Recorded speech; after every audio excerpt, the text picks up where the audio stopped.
to the part of me that holds me so tight when I'm scared, when I feel triggered, when I don't feel safe. I love you.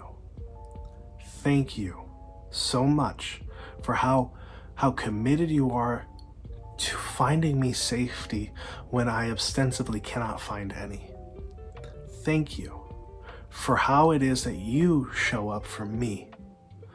More than anyone else ever has, you show up for me because you are good. You are love, and I appreciate your love. How do you find your center when you don't know that you're okay? Today's work is going to revolve around those moments when we feel ungrounded, those moments when we feel like we can't find our North Star, or we're too in the moment to be able to tap into our spirit, tap into our own internal guidance. What do we do in those moments when we feel trapped and like we don't know how to live in our highest self?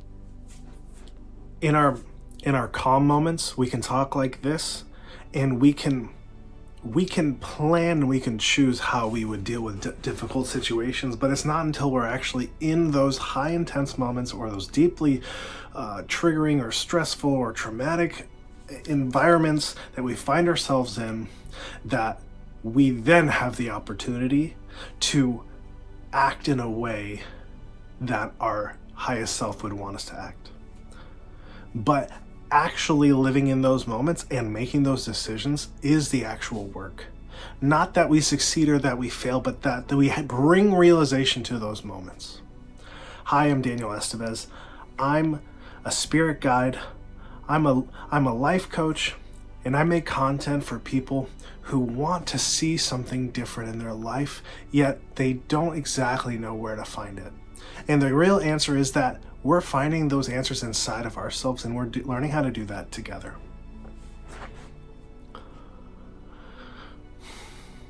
I've been doing some trauma work and with a trauma therapist, and one of the things that comes up for me is this deep need for me to feel safe. And the way that I had found it, the way that I found that safety was by dissociation. When those high intense, high stress moments met me, how I met those moments was to kind of dampen my existence, dampen my feelings, dampen how I'm experiencing those moments so that I can preserve myself. But opening those passageways is there's a reason why parts of us are closed behind deep locked doors and they run dark internal programs that are meant to protect us. There's a reason why those things like to be kept in the shadow, not because they're evil, but because they are close to our heart, and their job and their purpose is to maintain our worth, maintain our identity, maintain our freedom, maintain our internal harmony.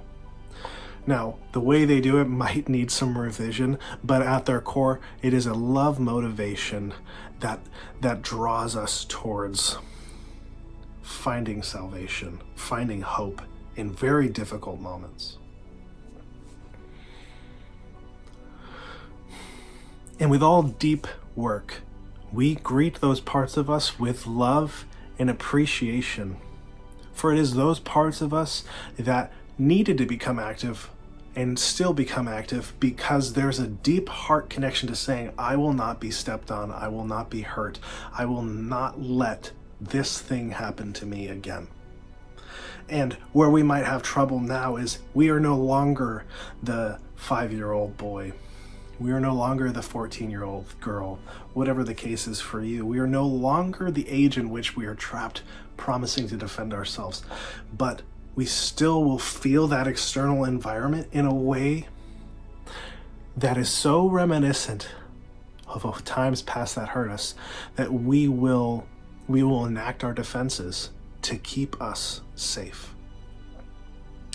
And we do run into issues with that now, because now we don't need that safety like we needed it before, but it's it's better to be safe than sorry. So there's a part of us that will push away someone, that will push away our own experience, our own feelings. And for me, it was to become apathetic. It was to become distant. It was to become not present, for the sake of saying, I will not let this hurt me. And now we get to meet that part of us now with love, because we understand, hey, I understand that you are trying to protect me. I understand that what you are doing is a God-given, beautiful thing to say, I will not let this hurt soul be hurt again. So now, how do we sit in a new way with this part of us that still feels like it owes us an apology? It owes us an apology for how we were treated then, and saying, okay, I'm sorry that you were treated that way, and I will make sure that you'll never get treated again that way. But how do we give that spot grace? Because when those moments come that feel like we're being strangled, like we can't even think straight, and all we can do is fall back on our defense mechanisms, it's that part of us that's promising to keep us safe that's showing up. It's that part of us that's promising to say, I love you, Daniel, and I'm here to help. That's all it's trying to do. But in those moments, it can feel very overwhelming, like our own circuitry is being overwritten by a deep, internalized methodology to keep you safe. There's something beautiful there. There's something very honorable there. And I think sometimes when we talk like this, we can look back at those moments when we felt overwhelmed, like our circuitry was being fried, and we had no choice but to be defensive in that moment, that we can look back and have anger or bitterness or resentfulness towards that part of us. But we can't fix broken wounds by inflicting more. We cannot change the way in which we find ourselves in a situation. All we can do is try, when we have the opportunities, to release whatever we're holding on to and meet that part of us with love. To the part of me that holds me so tight when I'm scared, when I feel triggered, when I don't feel safe, I love you. Thank you so much for how committed you are to finding me safety when I ostensibly cannot find any. Thank you for how it is that you show up for me. More than anyone else ever has, you show up for me because you are good. You are love, and I appreciate your love.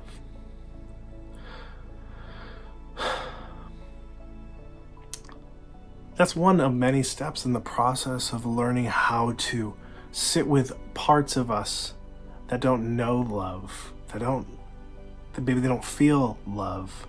Maybe they feel like they are a burden because they keep coming up and hindering us and holding us back. But today's step in finding out how to be different in moments that are so difficult that we feel like we're getting squoze is to meet that part of us that isn't even asking for love, but we give that part of us love. Thank you for showing up for me. Thank you when I feel trapped. Thank you for being there.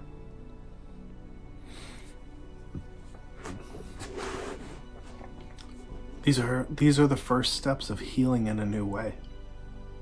And maybe you won't feel like anything's changed, but you know what heals? Love and showing up for you.